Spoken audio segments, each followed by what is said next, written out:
to find out more. Fox 13's Kirsten Nunez, part of Utah's #1 news team. Fox 13's Scott McKay, part of Utah's #1 news team. The United States seeing its first death linked to the coronavirus. It was a male in his 50s. He was not a resident of the long-term care facility. How the president is responding and how Utahns infected with the virus are doing tonight. Plus, new developments in the search for JJ and Tylee, including what happened just days before their runaway parents got married. And I came across it, and it just like, I was shocked when I read it. How one woman describes her interaction with the husband of the missing kid's mother. And it's a final goodbye for a K-9 officer killed in the line of duty. It's something he's going to remember forever. You know, he's going to take it with him. The city of Harriman paying its respects to K-9 Honda. Winter storm moving in. How much snow will pile up? I'll let you know in the forecast. Live from Fox 13 Studios, this is Fox 13 News at 9. Thanks for joining us. I'm Brian Schnee. Kirsten Nunez is off this evening. We start with the increased focus on the coronavirus and an update on a local couple who recently tested positive for it. Right now, Mark Jorgensen being tested and treated at Intermountain Medical Center in Murray. He just shared these images tonight before he flew back to Utah from California. We've also learned that his wife, Jerry, who is still in Japan, has tested negative for the virus. Yay, yay, yay. So now I get to talk to the embassy tomorrow and make all the arrangements, and they think I'll probably be out of here Monday. If Mark Jorgensen tests negative multiple times, more than 24 hours apart, he could be released from the hospital. Meanwhile, the first death from coronavirus here in the United States. The fatality comes as health officials confirmed 4 new cases of the virus, all on the West Coast, some of which are apparently not related to any international travel. Here's Fox's Anna Eliopoulos. Health officials in Washington state confirming a patient infected with the novel coronavirus has died. President Trump wasting no time addressing the nation from the White House briefing room Saturday afternoon following the news, marking the first death in the United States tied to the COVID-19 outbreak. Additional cases in the United States are likely, but healthy individuals should be able to fully recover. The death comes after health officials reported at least 4 new presumptive positive cases, including 3 patients who haven't traveled overseas recently or had any known contact with someone who has the virus. Washington State Department of Health confirmed 2 new presumptive cases of coronavirus Friday night. One of the diagnoses involves a high school student who has no history of traveling to infected areas. Our team is still in the midst of the contact investigation, so we do not yet know the possible source of infection. Meanwhile, in New York, the Centers for Disease Control and Prevention has granted permission to the state to run its own tests for the coronavirus. Governor Andrew Cuomo says the approval from the CDC is a huge step forward. We'll start testing immediately here in New York so we can handle more tests, more volume, turn them around faster. While this is the first death from the coronavirus in the U.S., it is not the first death of an American. A 60-year-old U.S. citizen died earlier this month in the city of Wuhan, China, where the virus was first reported in December. Anna Eliopoulos, Fox 13 News, Utah. Switching gears to our other top story this evening, the weather. We've seen a lot of sunshine along the Wasatch Front over the past few days, but there's a return to winter, potentially before this weekend is over. Let's send it over to meteorologist Breck Bolton for his first alert forecast. Breck? Well, you talked about it, winter returning, winter storm right on our doorstep. Now today, we saw a lot of cloud cover, mild temperatures though. Want to highlight a photo coming in from Barbara Johnson, Utah Lake. You see the clouds, you also see the water very still. It's the calm before the storm, as things will be changing here in the overnight hours. Let's take a look, though, at the highs today, where we made it up to 60 degrees in Salt Lake City, 62 in Provo, many locations in the 60s. Look at St. George, the difference between Provo and St. George, not much there, as we've been looking at temperatures for most locations above normal for afternoon highs. We're still holding on to the 50s, though, in Salt Lake, Provo as well. Currently 50 degrees in Manti, 43 in Green River, still low 50s in St. George. We are seeing some showers already. Now, this is not associated with the the cold front. A little push of some warmer air and deeper moisture providing for rain showers as you look in green throughout the Tooele County, moving over towards Tooele and pushing over the Oquirrh Mountains, spilling into areas such as Harriman, down towards the south end of the valley. Not a lot hitting the ground as of yet, but it's indications that things are deepening up, and we're starting to see that moisture where initially we'll see some rain showers, but then colder air lagging behind. You see that blue, that's the snow on the way. So hour by hour forecast. We'll get the rain going right after midnight, then it turns into snow, waking up with snow showers. So snow will be falling as we look at Sunday morning. How much will fall? Who gets impacted? We'll let you know coming up. Thank you, Breck. New at 9, University of Utah campus police alerting students after a reported sexual assault. Investigators say a woman who was not a student reported being sexually assaulted early this morning. She told police the assault happened at a campus residence hall. The person they're looking for is a male, but they're not sure whether or not he's a student at the university. We take them very seriously. We do start by believing. What we want to do is support the victim in any way, shape, or form that we can. So we're giving her time to gather her thoughts, to get some rest. Detectives hope to get more information once the victim feels good enough to talk again. If you have any information, please contact campus police. In southern Utah, deputies in Iron County are investigating the death of a man in his early 20s after they found his body this afternoon in a field north of Canaraville. That's about 13 miles southwest of Cedar City. Deputies say cold weather appeared to play a role in the man's death. The man's identity has not been released. Just incredible video coming in from West Valley City tonight of this massive RV fire. The flames you can see catching nearby trees on fire. It happened around 7:30 this morning. A candle left behind sparked the flames in this RV on Chippewa Street at 36th South. Thankfully, nobody hurt here, no damage to the home nearby, but the RV is a total loss. Now to the developing story into the search for J.J. Vallow and Tylee Ryan. Their mother, Lori Vallow Daybell, set to be extradited at any moment from Hawaii to Rexburg, Idaho, to face child abandonment charges. But right now, her husband, Chad Daybell, is a free man. We've learned about the new development in the timeline just days before Chad and Lori got married in Hawaii. In an email written a day before the wedding, Chad wrote that he was interested in a rental property in Kauai, stating that he and Lori do not have children. At the time in November, it was a normal inquiry. I went to my computer to delete a lot of old emails, and I came across it, and it just I was shocked when I read it. We're also learning tonight Chad Daybell is back in Idaho. He just returned to Rexburg 2 days ago. I'm joined now by Fox 13's Spencer Joseph. Now, Spencer, you spoke with a woman who came face to face with Chad Daybell just days before he left the island. Well, Brian, you and I both know that there's been a lot of sightings of Chad Daybell, or for that matter, Lori Vallow Daybell, on Hawaii. But this interaction is particularly unique because of how candid he was. On Kauai, the Daybells have become infamous. Where's your children, Chad? But a new interaction is shining some light on Chad's activities leading up to his return to Idaho. I could see his profile view, and I was like, wow, that's Chad Daybell. Sharon Olson is visiting the island from Utah and couldn't believe who she ran into. I tried to start a non-confrontational conversation. He said that they were getting out of the lease, and he also said that he was going back to Idaho. As for how he acted, and he was calm, he was polite. He didn't brush me off. He actually answered the questions. So it was kind of a knee-jerk reaction for me to approach him, and I'm naturally a shy person. But despite being shy, she worked up to a big question. I said, "Are you okay?" He said, "Yes." I said, "Is Lori okay?" He said, "Yes." I said, "Are your kids okay?" He said, "Yes." And at that point, I got up the nerve to ask, I said, wouldn't it be easy for Lori to get out of jail if she could just say where the kids are? Mm-hmm. And he answered and said, well, it's not that easy. It's more complicated than that. It's not a stretch to say this is a rare encounter. Chad has been very quiet about everything. So why now? I believe he spoke to me for a couple of reasons. One, because I didn't have a phone in my hand and I wasn't taking photos. And also because Lori wasn't there. And it makes me wonder if there's a part of him that does want to speak out because honestly, this charade can't go on forever.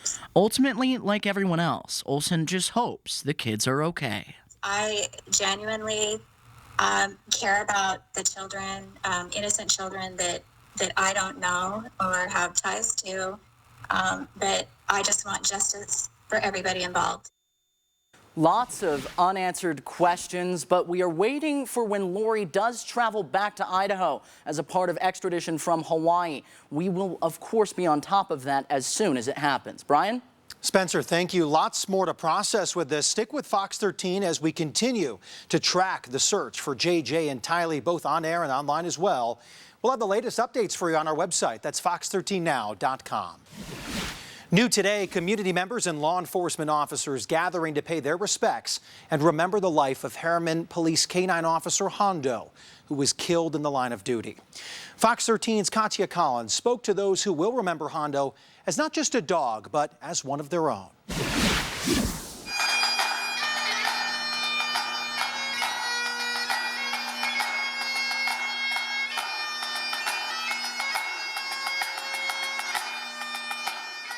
The ultimate sacrifice.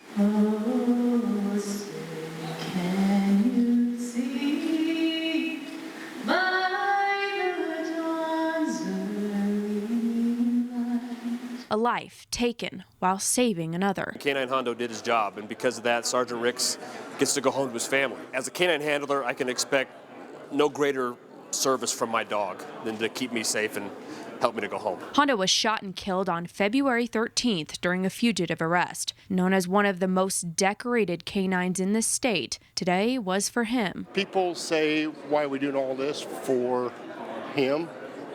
Some people don't understand.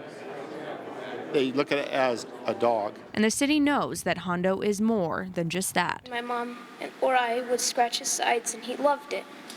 Hondo loved attention. Anytime someone could pet him or scratch his fur, he would love it. Hondo was a member of the family. We hang out with our dogs more than we do our own kids. It requires that type of attention. And so to lose that partnership in such a way is devastating. 5 years of standing next to Sergeant Ben Ricks. What better way to honor Hondo than a promotion to sergeant? He's truly a warrior. He's done it time and time again, but this time he gave his life for it. That's why I'm emotional.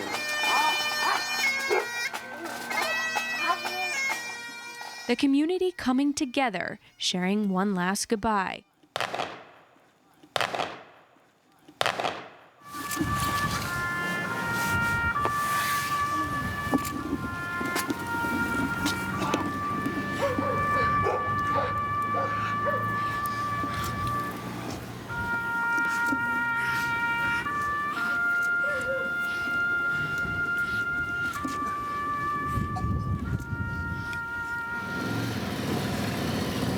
One final ride through the city of Harriman. We will never forget you.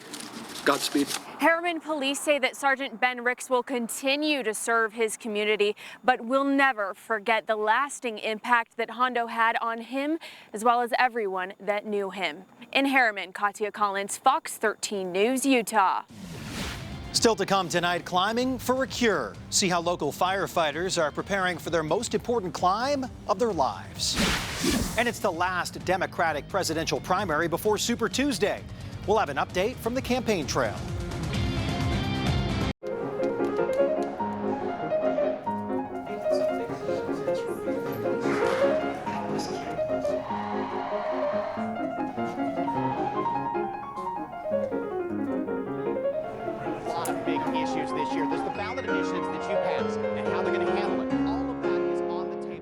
It's a Simpsons blockbuster full of spoilers. Don't worry, your secret I forgot is safe with me.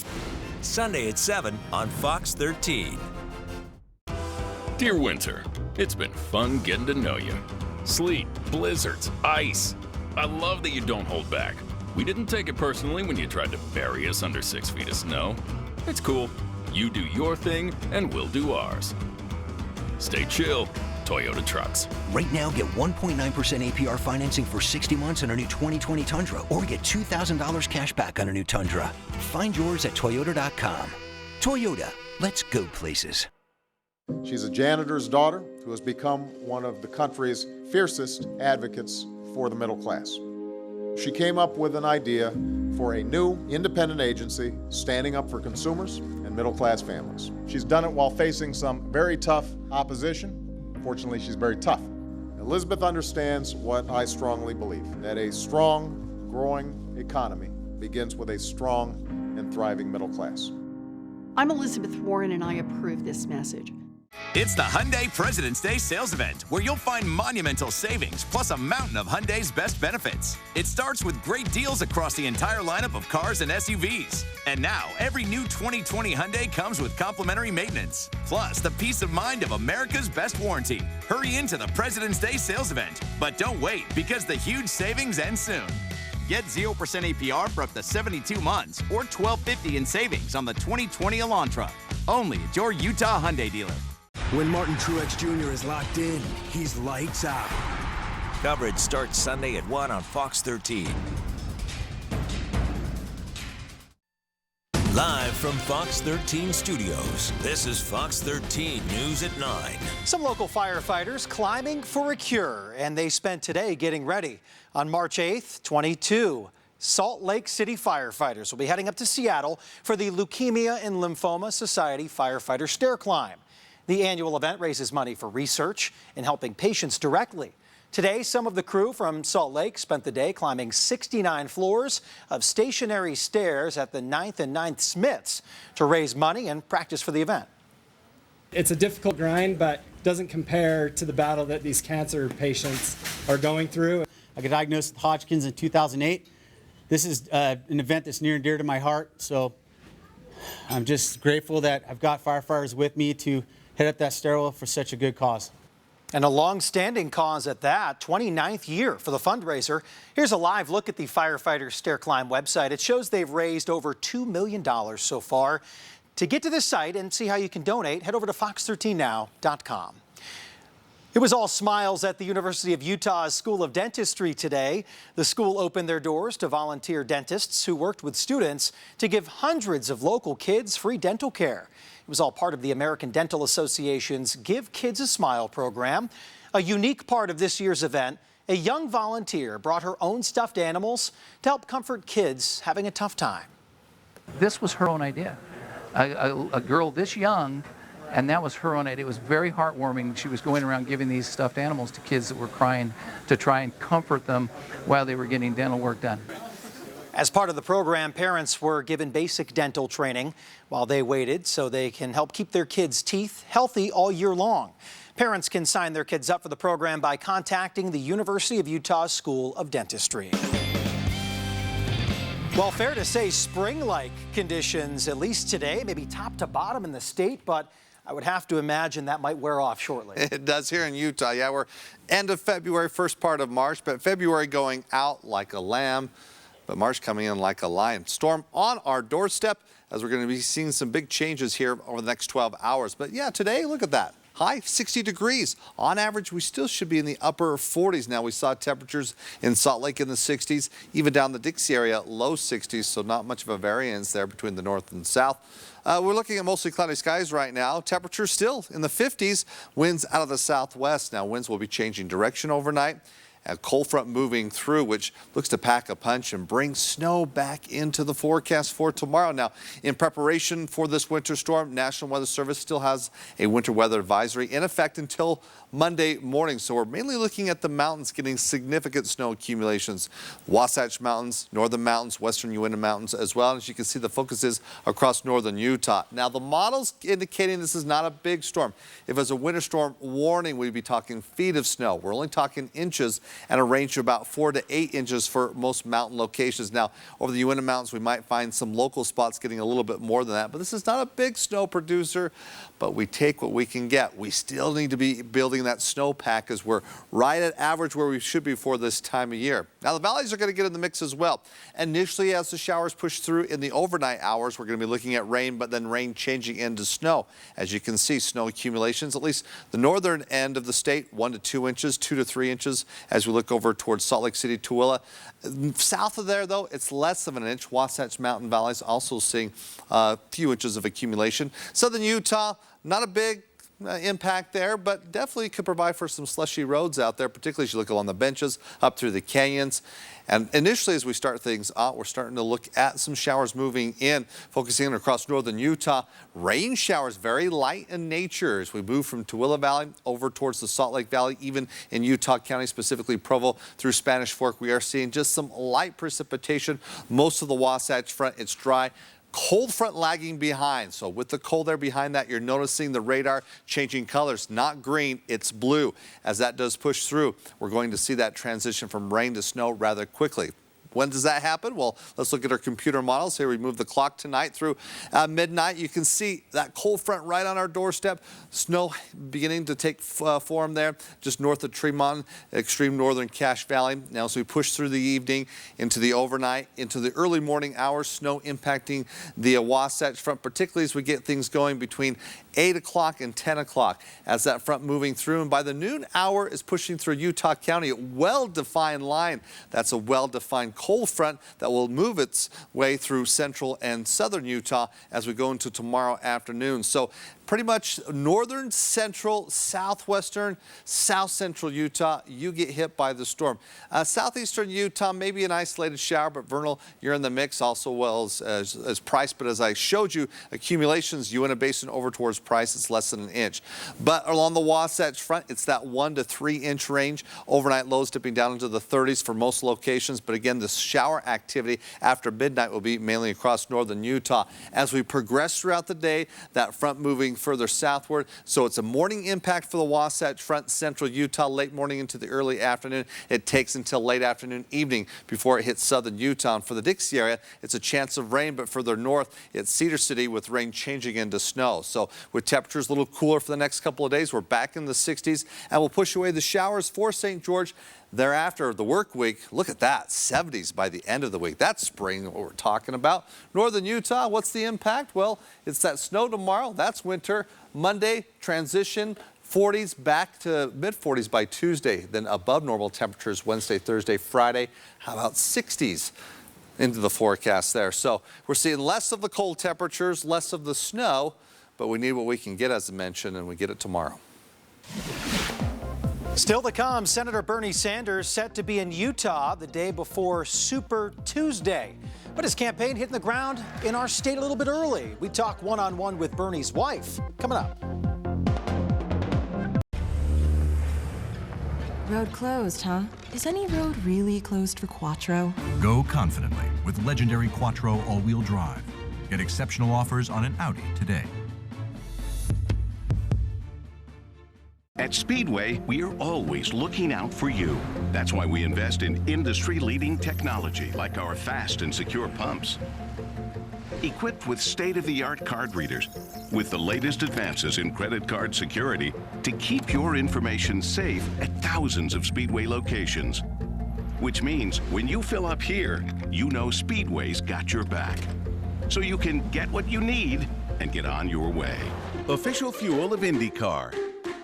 Sizzler Steak, your choice of side and mini shrimp is back for only $9.99. For only $1 more, you get all the golden mini shrimp your mouth can handle. $9.99, or pile on the shrimp for $1 more for a limited time only. So hurry in, Sizzler. The Salt Lake Tribune Home and Garden Show, presented by Biograss, March 6th through 8th at the Mountain America Expo Center. This is the place to find great deals, new ideas, and practical advice. The Salt Lake Tribune Home and Garden Show. Buy tickets online and save at saltlaketribunehomeshow.com. Dear Cabin Fever, we've got the cure for your woes. Because when winter advises you to stay inside with tea and blankets, our available all-wheel drive says come out and play. Head for thrills in the hills and take the rugged road less traveled. Trust us, you'll feel better in no time. Doctor's orders, Toyota SUVs. Lease a new 2019 all-wheel drive Highlander for just $289 per month, or get $2,500 cash back on Highlander. Find yours at Toyota.com. Toyota, let's go places. Huge tax breaks for the rich, while the middle class continues to struggle. That's what happens when billionaires are able to control the political system. Our campaign is funded by the working people of this country. Those are the people that I will represent. No more tax breaks for billionaires. We are going to guarantee healthcare to all people and create up to 20 million good-paying jobs to save this planet. I'm Bernie Sanders, and I approve this message because we need an economy that works for all of us, not just wealthy campaign contributors. Cameras, sensors, Audi presents. Not much is sneaking up on us. Thanks for waiting. Intelligence that can stay a step ahead of you. Get exceptional offers on an Audi today.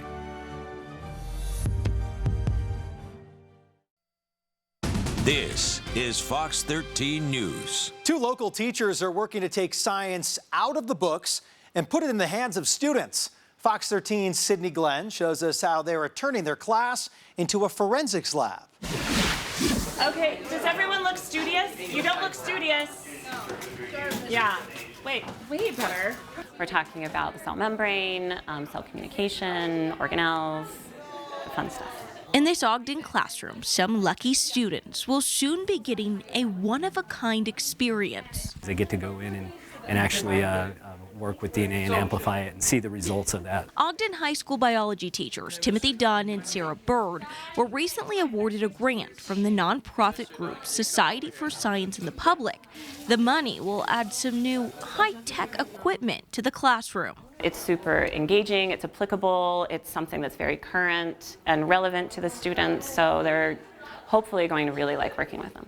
The students will soon be working with polymerase chain reactions or PCR machines. PCR machines are used in labs to create millions of copies of a sample of DNA.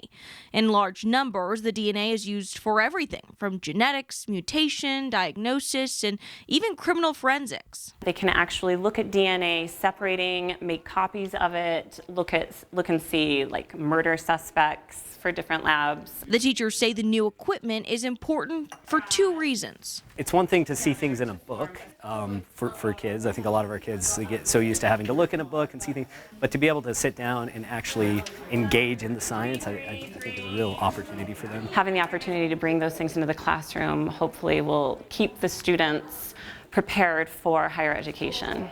They also hope it can make science more accessible for every kid. Students should stop being afraid of science. They can do science and think like a scientist and hopefully have fun while they're doing it.